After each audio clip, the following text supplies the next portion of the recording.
For centuries, the galactic empires have expanded, conquering world after world, absorbing species into their vast domains.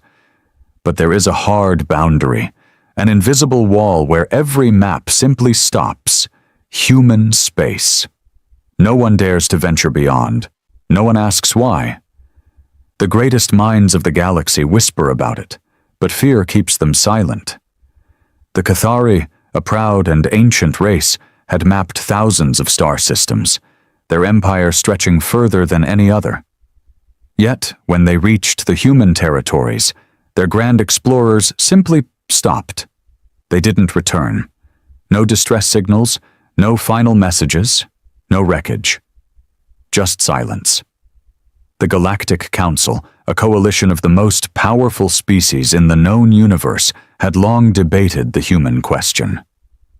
They were an oddity, a species that had clawed its way to the stars through war, bloodshed, and sheer reckless determination. Unlike other civilizations that grew through diplomacy or slow advancement, humans expanded like fire, violent, unpredictable, unstoppable. And then, just as suddenly as they had appeared, they stopped. Their ships no longer explored. Their colonies did not spread beyond a specific border. No wars, no treaties, no further expansion.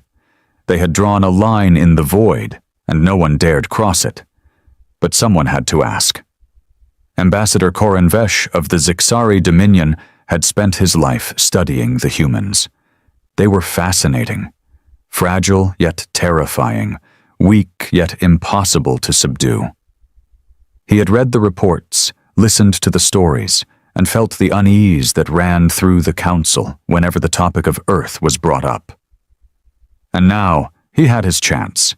A human delegation had extended an invitation, the first in over a century.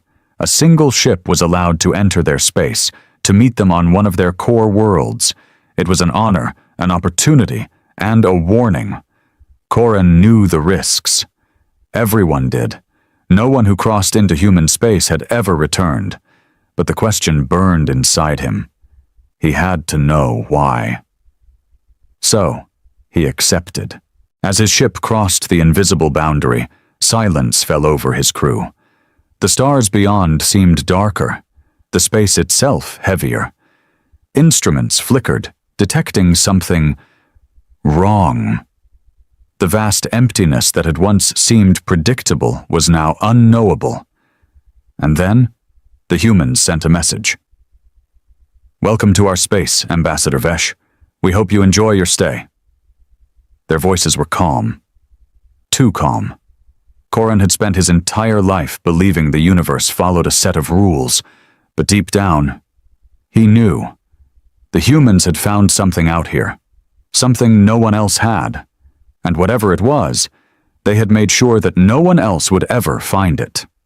The human escort ship guided Koran's vessel through the void, deeper into the unknown.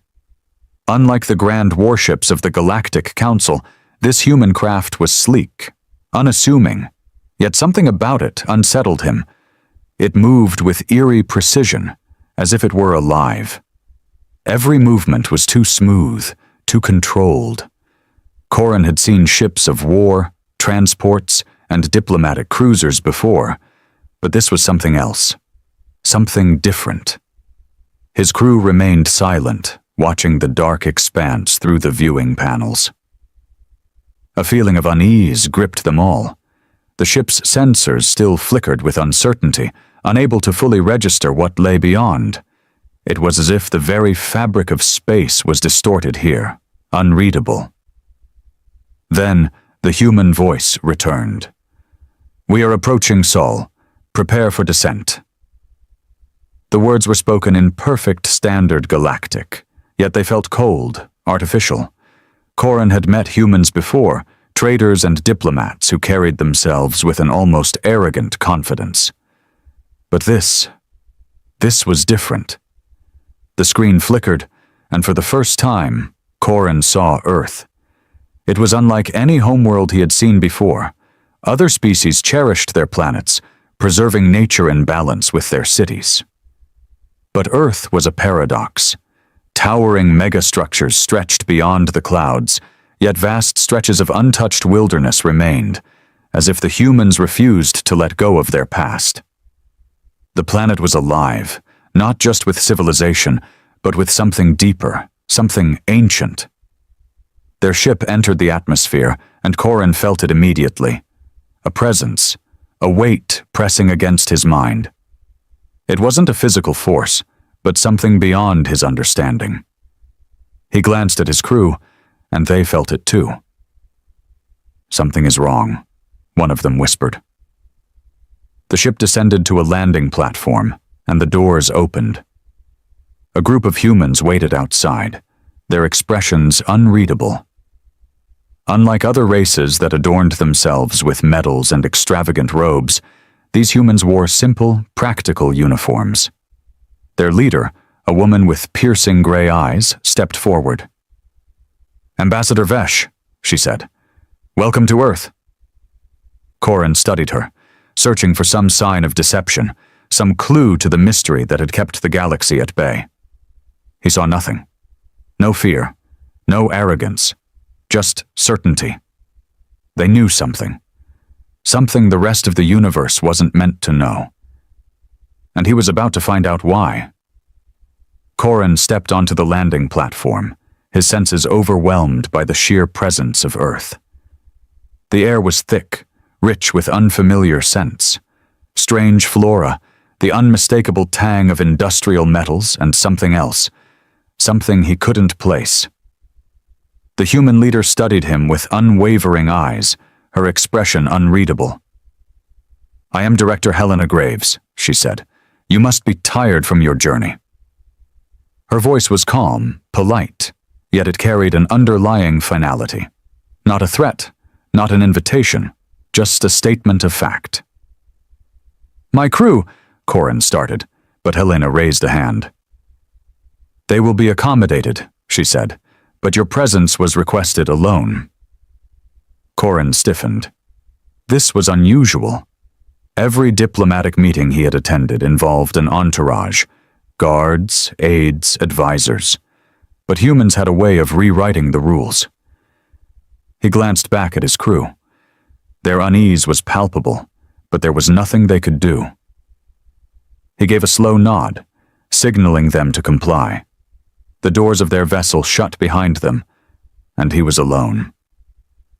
Helena gestured toward a waiting transport, a sleek, black vehicle with no visible markings. He hesitated for only a moment before stepping inside. The ride was silent. No unnecessary conversation. No scenery to distract him. The windows were dark, blocking any view of the world outside. Corin forced himself to remain calm. He had dealt with powerful figures before. He had stood before warlords and emperors.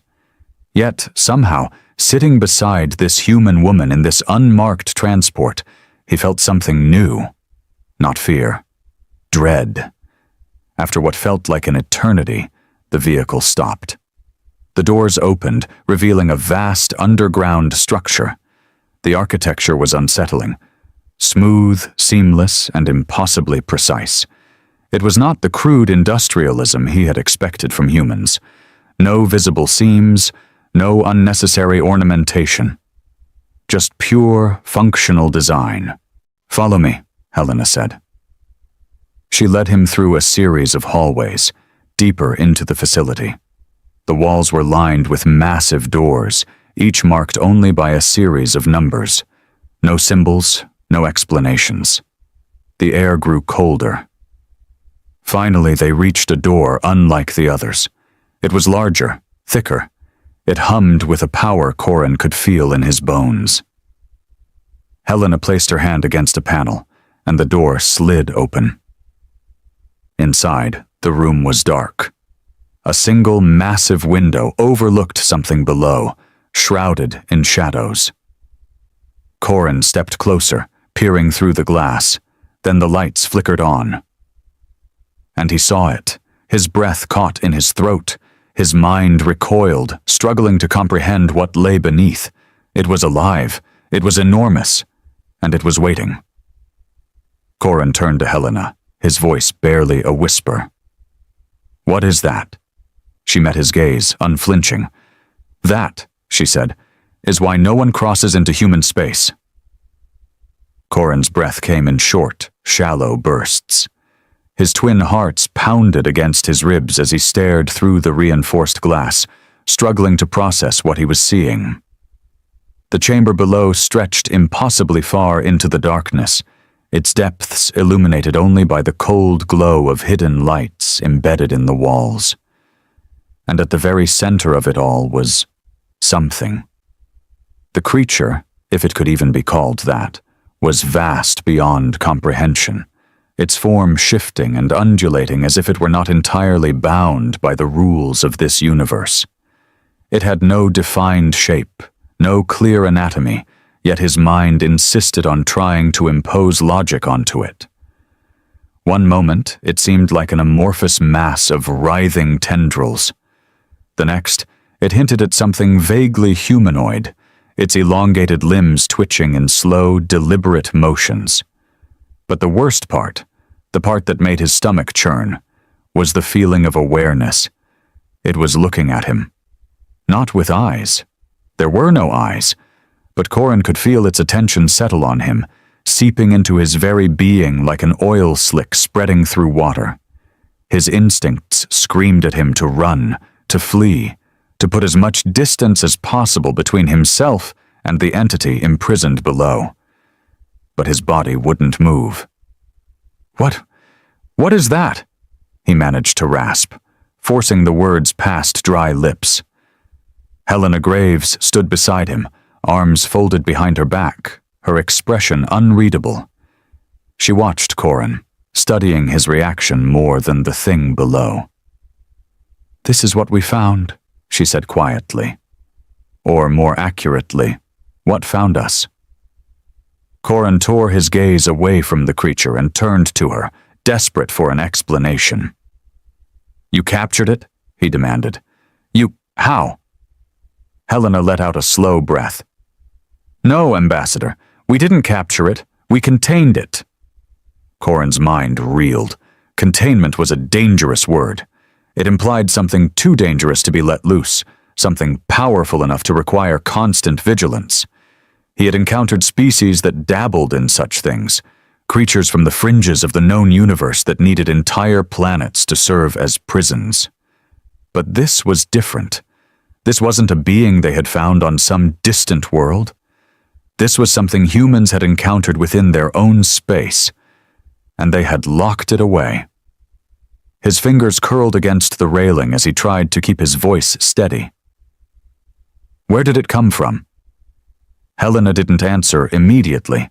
Instead, she turned back toward the glass, watching the entity below. Its shifting form pulsed, reacting to their presence. "We don't know," she admitted. "We only know that they exist, and that we are not meant to see them." A chill ran down Corin's spine. "They." He swallowed hard. "How many?" Helena finally looked at him, her gray eyes sharp, unwavering. "Too many."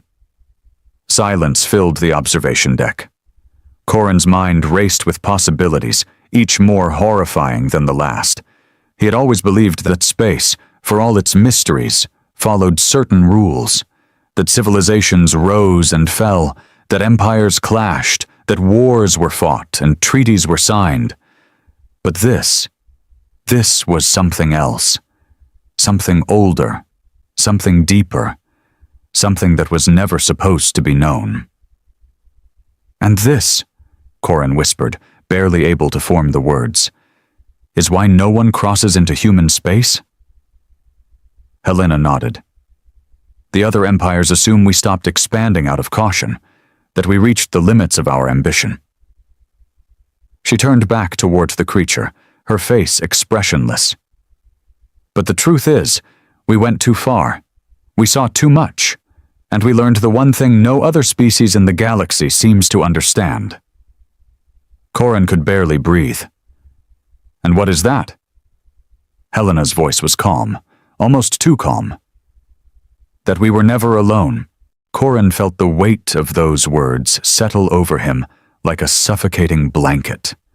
His people, the Zixari, had always prided themselves on their knowledge, their vast archives of star charts and ancient histories. They had mapped thousands of systems, encountered hundreds of species, waged wars, and brokered peace. Yet in all their records, in all their explorations, they had never encountered anything like this. "You should leave," Helena said, her voice softer now. Corin's gaze snapped to her. "What?" She turned fully to face him, her expression unreadable. "We granted you this meeting because we knew you would ask," she said. "We knew that eventually someone in the council would push too far, that curiosity would get the better of one of you." Corin felt a sharp chill settle in his gut. "You're warning me." Helena gave a small nod. "We don't stop others from crossing into human space because of secrecy or power," she said. "We do it because we're containing something, and if the rest of the galaxy starts poking around where it shouldn't, we can't guarantee that containment will hold." The meaning of her words sank into him like ice. The humans weren't isolationists. They weren't hoarding secrets for themselves. They were standing at the edge of something terrible, holding the line. And if that line broke... Corin felt his hands shaking. He wanted to argue, to demand answers, to insist that the Galactic Council had a right to know the full truth. But deep in his soul, he understood. Some truths were better left buried. Some doors were never meant to be opened. And the humans, reckless and terrifying as they were, had learned that lesson the hard way. Corin exhaled slowly and stepped away from the glass. "Take me back to my ship." Helena nodded once. No argument, no further discussion, just quiet understanding. As they walked away from the observation deck, Corin forced himself not to look back, not to glance one last time at the shifting, impossible thing in the chamber below. But as the doors slid shut behind him, he heard it. A whisper, a voice not meant for mortal ears. "We see you." Corin did not speak for the rest of the journey, because for the first time in his life, he truly understood fear. The journey back to his ship was suffocating. Corin sat in silence, his mind spinning with the weight of what he had just witnessed. The transport moved with the same eerie precision, gliding through the underground corridors without a single jolt or hesitation. Every second that passed, the whisper echoed in his mind. "We see you." The words had no source, no mouth to speak them, and yet he had heard them as clearly as if they had been spoken into his ear. He clenched his fists, forcing himself to focus. He was a diplomat, an ambassador. He had dealt with the most cunning, manipulative beings in the galaxy. He had stood before warlords, debated with rulers who held the fates of entire worlds in their hands. And yet, nothing had prepared him for this. Across from him, Helena Graves sat with her usual composure, arms folded, gaze fixed ahead. She had not spoken since they left the chamber. She didn't need to. Finally, Corin found his voice. It was quieter than he intended. "You've known about them for a long time." Helena nodded. "Longer than you'd believe." Corin exhaled sharply. "And you've kept it from the rest of the galaxy, all this time." A small, humorless smile flickered across her lips. "Would you have done any different?" He wanted to say yes. He wanted to insist that the Galactic Council had a right to know, that every species in the universe should be united against a threat of this magnitude. But the words died before they could leave his mouth. He wouldn't have done any different, because this wasn't a war. This wasn't an enemy that could be fought with fleets and weapons. It was something else, something older, something beyond the comprehension of any species that still believed itself in control of the universe. "How many have seen it?" he asked. Helena's expression darkened. "Few. Fewer still who leave with their sanity intact." A shiver ran down his spine. "You will return to your people," she continued. "You will tell them that humanity refuses to open its borders, that we will not negotiate our stance, and if they push further—" She turned her head, meeting his gaze. For the first time, Corin saw something in her eyes. Not fear, resolve. "If they push further," she said, "we won't stop them, but we won't be responsible for what happens next." A heavy silence settled between them. Corin let out a slow breath, his mind working through the implications. If he told the council the truth, they would demand evidence. They would send scouts, then research teams, then warships. They would probe the depths of human space, believing themselves prepared for what they might find. But they weren't prepared. Not for this. The transport came to a halt. The doors slid open, revealing the landing platform. His ship sat where he had left it, his crew waiting anxiously at the base of the ramp. They stiffened as he stepped out, their eyes flickering between him and the human escorts.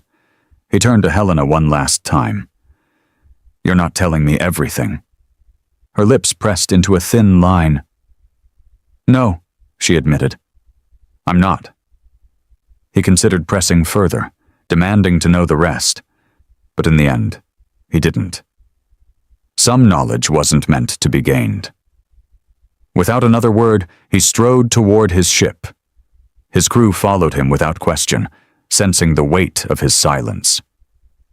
The doors sealed behind them, and Corin moved straight to the command deck. "Prepare for immediate departure," he ordered.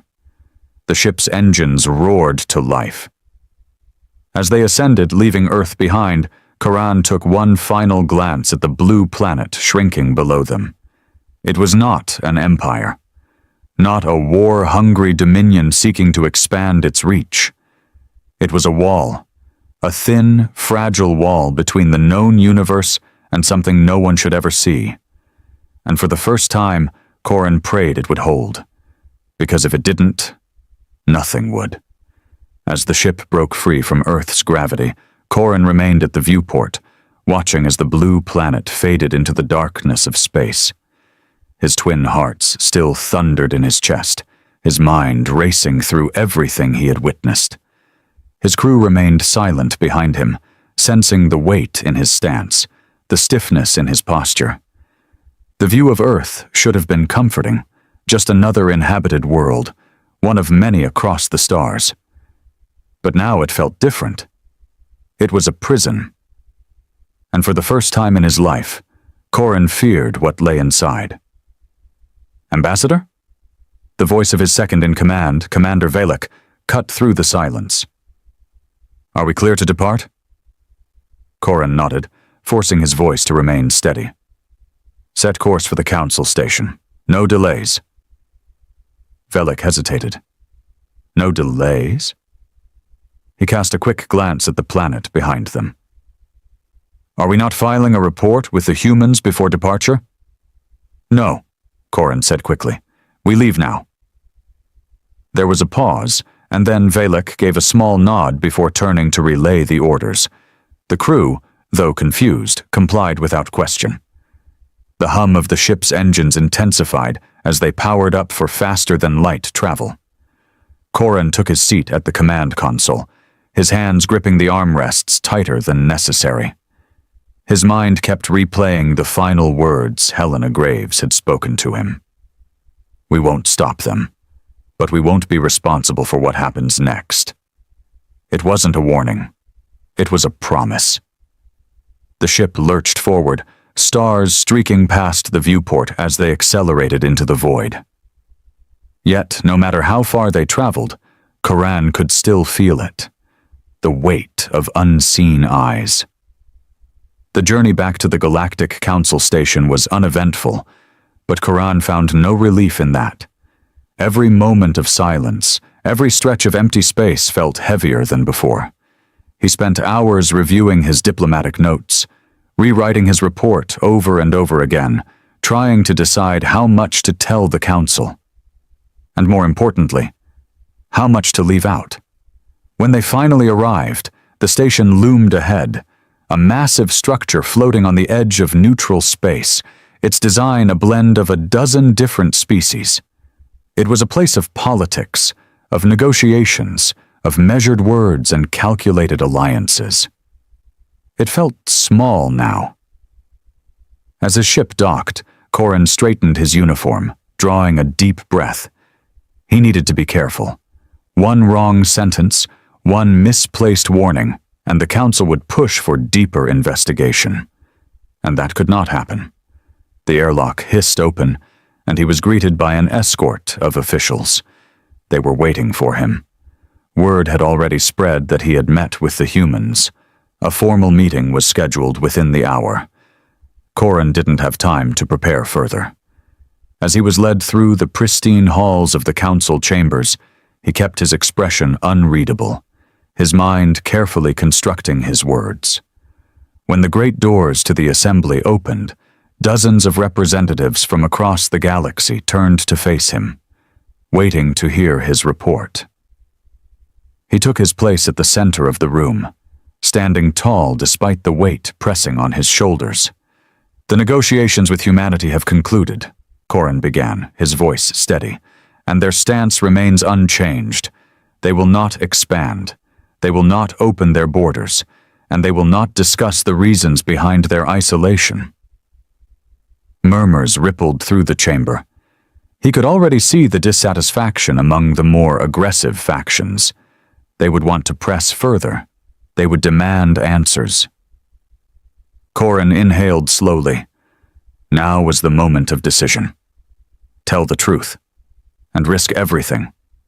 Or lie, and pray the galaxy never learned what lurked beyond the edge of human space. He exhaled, his voice calm, practiced, controlled. Humanity has chosen their path, and I strongly advise the Council to respect it. Silence. Then the voices rose. Some agreed, others protested. Questions were thrown at him from every direction, but Corin stood firm, his expression unreadable. Because there was one truth he knew for certain. Some secrets should never be uncovered, and some warnings should always be heeded, even when they came from the most dangerous species in the galaxy. The council chambers erupted in a chaotic wave of murmurs and debates, the voices of dozens of species rising in frustration. Corin remained still, letting the noise wash over him. He had expected this reaction. The Galactic Council had spent centuries expanding, learning, and cataloging every corner of the known universe. The idea that a species, a younger species no less, could block them from further exploration was an insult to their collective authority. A voice cut through the noise. "Ambassador Corin." He turned his head toward the source. High Chancellor Virak of the Kevar Dominion, a towering figure of scaled green skin and piercing golden eyes, stood from his seat. Unlike the others, his voice carried no frustration, only cold calculation. "You expect us to accept this answer?" Virak asked, his gaze locked onto Corin like a predator studying its prey. "To simply respect their refusal?" Corin kept his expression neutral. "Yes." A ripple of dissatisfaction spread through the chamber. Virak's lips curled in something resembling a smile.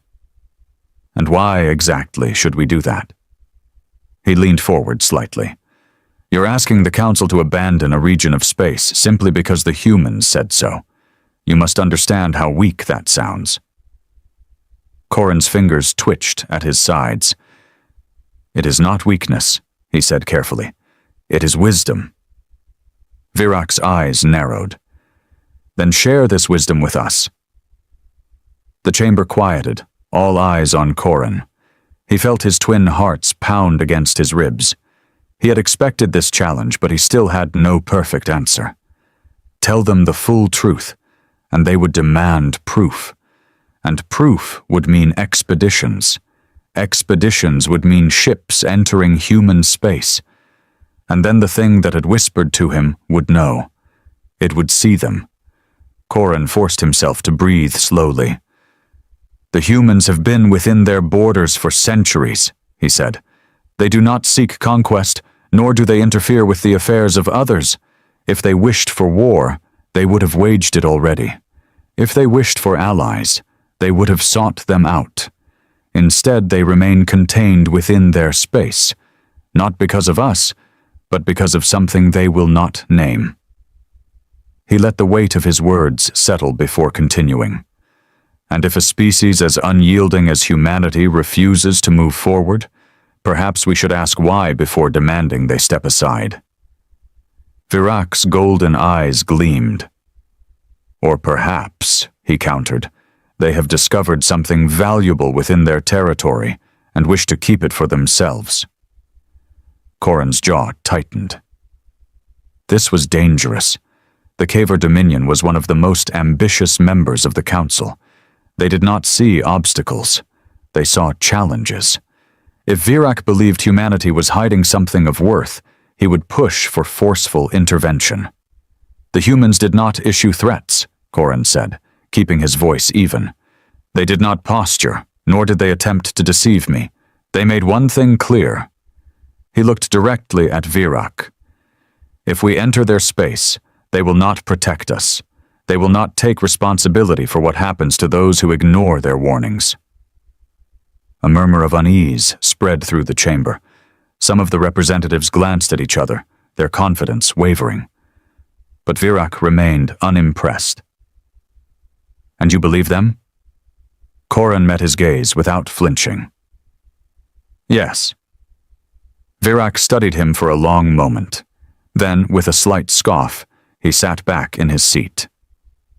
"Your caution is noted, Ambassador." But Corin knew this wasn't over. Virak wasn't convinced, and neither were others. As the debate continued, Corin's stomach twisted with unease. He had done what he could, but it wouldn't be enough. There were too many voices in this room who saw mystery as an invitation rather than a warning. They would send ships. They would try to map what lay beyond the human borders. And when they did, something would look back at them. Corin clenched his hands, a cold dread sinking deep into his bones. He only prayed that when the council finally understood the truth, it wouldn't be too late. The council meeting dragged on for hours, filled with debates, counter-arguments, and bureaucratic posturing. Some representatives argued that humanity's secrecy warranted investigation. Others, more cautious, suggested patience and diplomacy. But Corin knew the truth. The council was not an institution known for patience. By the time the session ended, nothing had been decided outright. But he saw it in their eyes. The gears were already turning. The powerful factions, especially the Kavar Dominion, would not let this mystery go. As Corin left the chamber, his second-in-command, Velek, fell into step beside him. "They're going to send ships," Corin sighed. "I know. They won't listen to the warning." "I know." They walked in silence for a while, their footsteps echoing in the grand halls of the station. Outside the great windows, the vastness of space stretched endlessly, filled with the lights of arriving and departing ships. Corin wondered how many of them would make it back once they crossed the wrong border. Velek hesitated before speaking again. "What exactly did you see on Earth?" Corin stopped walking. His mind flashed back to the moment in that underground chamber, the whisper, the suffocating presence, the way reality itself seemed to bend around whatever it was that the humans had hidden. How could he put it into words? He turned to Velek, his expression grim. "I saw something I don't understand." He paused. "And I don't want to understand it." For the first time, Velek looked uneasy. "That bad?" Corin exhaled slowly. "Worse." They resumed walking, but Corin could tell his second-in-command was shaken. Good. A little fear was better than reckless curiosity. When they reached their ship, Corin wasted no time preparing for departure. He didn't want to linger on the station. He had done what he could. Now, he could only wait. As the ship disengaged from the station and set a course for neutral space, Corin allowed himself a brief moment of relief. He had delivered the warning. The rest was out of his hands. Or so he thought. 3 weeks later, the distress call came. Corin was in his quarters when the alert flashed across his screen. His heart pounded as he read the report. A Kevar scouting vessel had gone missing, in human space. More reports followed in quick succession. Ships sent to investigate had also vanished. No wreckage, no distress beacons, no survivors. Just silence.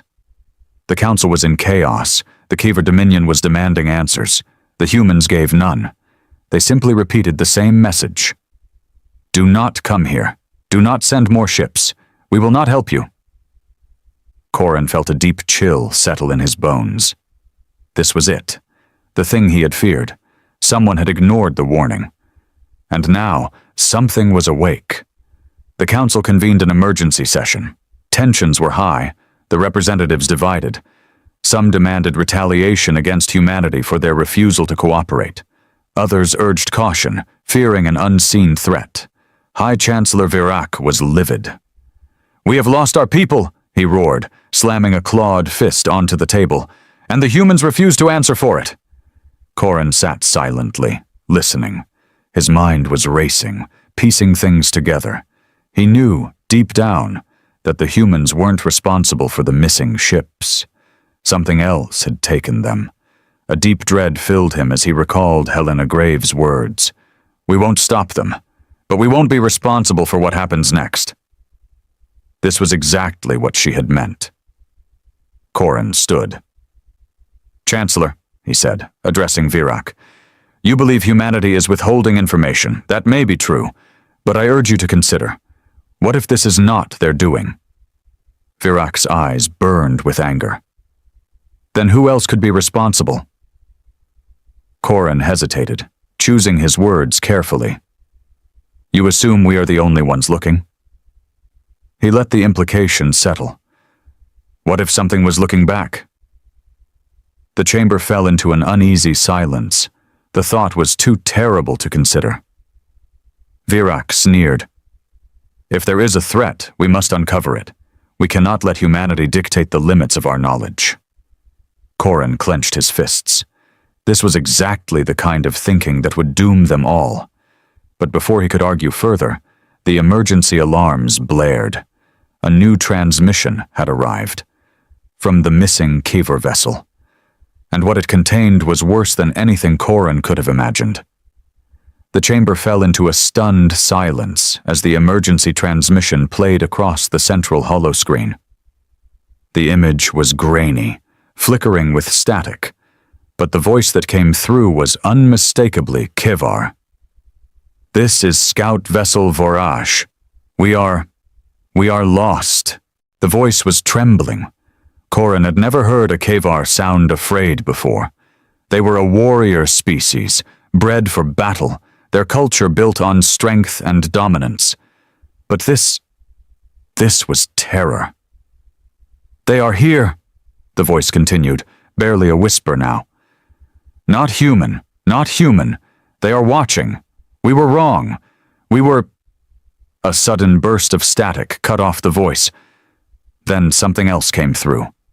Not a scream, not a cry for help, a sound, a low, distorted whisper layered over itself 1,000 times, as if a chorus of unseen mouths were speaking in unison. It wasn't in any known language. It was something deeper, something primal, and every single person in the chamber felt it. Some clutched at their chests as if the sound alone was pressing against their lungs. Others shuddered as a deep, cold dread crawled down their spines. Then suddenly, silence. The transmission cut out. The chamber remained frozen in horror. No one spoke. No one moved. Until Virac stood. "Where did that signal come from?" His voice was sharp, but there was an edge to it, something he was trying to suppress. A technician hesitated before responding. It originated from the far edge of human space. Virak's jaw tightened. Then we send a fleet. Corin's stomach dropped. You can't be serious. Virak turned to him, eyes burning. We have lost ships. We have lost people. You expect us to sit idly by while... That thing in the transmission, Corin interrupted, was not Kevar. It was not human. It was something else. Virak scoffed. And what do you suggest? That we leave our missing to whatever horror lurks out there? Corin's mind raced. There had to be another way. Send a diplomatic envoy. Speak with the humans. They know what's out there. If we push into their space without understanding... Virak slammed a fist onto the table. Understanding is for cowards. Action is what we need now. Corin clenched his fists. If you send ships into human space, you won't just be dealing with the humans. His voice lowered. You'll be dealing with whatever they are hiding from. For the first time, Virak hesitated. Not because he was convinced, but because the fear in the room was palpable. The transmission had shaken the council. They all felt something unnatural in that whisper, something beyond their comprehension. But warriors like Virak did not yield to fear. They fought against it, and Corin knew deep down that no argument would stop him now. Virak turned away. We mobilize a fleet. The fleet arrived at the edge of human space 2 standard weeks later. Corin had not been invited. He had not been consulted. He had only received a brief, cold message from Virak. Stay out of the way. And so he did. He stayed in his own vessel, stationed at a distance, monitoring the situation from afar, watching, waiting. At first, nothing happened. The Kevar fleet sent out long-range scans. They found nothing. No wreckage, no human defenses mobilizing, just empty space. And then... the whispers began. Not over comms, not over any known frequency, inside their minds. It started as an itch in the back of their thoughts, a quiet presence, a feeling of being observed. Then, the voices grew louder. One by one, crew members began reporting hearing something, a whisper just beyond the edge of comprehension. And then the shadows came. They weren't ships, they weren't life forms, they weren't anything the Kevar had words for. They were just there, watching, waiting. One Kevar vessel opened fire, and that was when the screaming began. It didn't come from comms. It came from the ships themselves, metal twisted, hulls bent, as if unseen hands were crushing them from the inside out.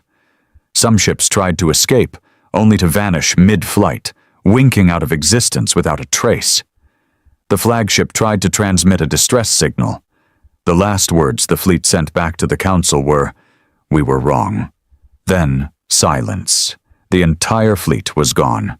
Not destroyed, not obliterated in battle, simply erased, as if they had never been there at all. 3 days later, Corin sat alone in his quarters, staring blankly at the void outside his viewport. He had known this would happen. He had tried to stop it. And yet, even he had not expected the sheer, unfathomable finality of it. The Kevar Dominion was in chaos. The council was shaken to its core. Even Virak, the arrogant, unshakable warrior, had disappeared, lost to whatever force had claimed his fleet. Humanity remained silent. No threats, no warnings, no reaction at all. As if this outcome had been inevitable. As if this was not the first time it had happened. A private message appeared on Corin's screen. From an anonymous sender, a single line of text. "We told you not to look." Corin closed his eyes. Somewhere, out in the darkness, something was awake now, and it knew they had seen it. The message sat on Corin's screen, its meaning sinking deep into his thoughts like a stone in a vast black ocean. "We told you not to look, not a threat, not a warning, just a statement of fact." His hands clenched into fists. The Caver fleet was gone. Not destroyed, not crippled, just erased, as if they had never existed in the first place. And humanity? They didn't celebrate. They didn't retaliate. They simply watched, unbothered, as if this had all played out before. Corin exhaled slowly. He had one choice now, one chance to do what no one else had the sense to do. He had to talk to the humans. The journey to Earth was uneventful. No human ships intercepted him. No warnings blared through his comms. But that was what unsettled him most. They knew he was coming, and they weren't stopping him. That meant one of two things. Either they didn't see him as a threat, or they didn't see anyone as a threat anymore. The surface of Earth was as unassuming as ever. Bright blue oceans, vast continents teeming with life, cities stretching into the sky, filled with technology that was dangerously behind what some other species had developed. Yet here humanity was, untouched, unchallenged, unafraid. Helena Graves was waiting for him. She stood on a quiet observation deck overlooking a sprawling city, hands folded behind her back, a faint smirk on her face. "I was wondering when you'd show up." Corin stopped a few paces away from her. "You knew this would happen." Helena tilted her head slightly. "We warned you." Corin's hands twitched. "You let them die." Her smirk faded. "No." She turned to face him fully. "We let them make their own choice." Corin growled in frustration. "And what is this thing? The one that took them? What did they wake up?" Helena studied him, as if deciding how much to say. Then she sighed. "It's not a thing, Corin." He froze. Something in her voice made his skin crawl. "It's not a species, not a force, not even a god." She looked out over the city again. "It's the space between things." Corin's pulse pounded in his ears. "I don't understand." "You don't need to." Helena's gaze was distant now, her voice quieter. "We learned a long time ago that some questions shouldn't be asked, some doors shouldn't be opened. But every species that rises, that builds, that hungers for more, they all make the same mistake. They think the void is empty." She turned back to him, her expression unreadable. "But the void isn't empty, Corin. It's just silent. Until someone makes the wrong kind of noise." His breath caught in his throat. The Caver fleet hadn't been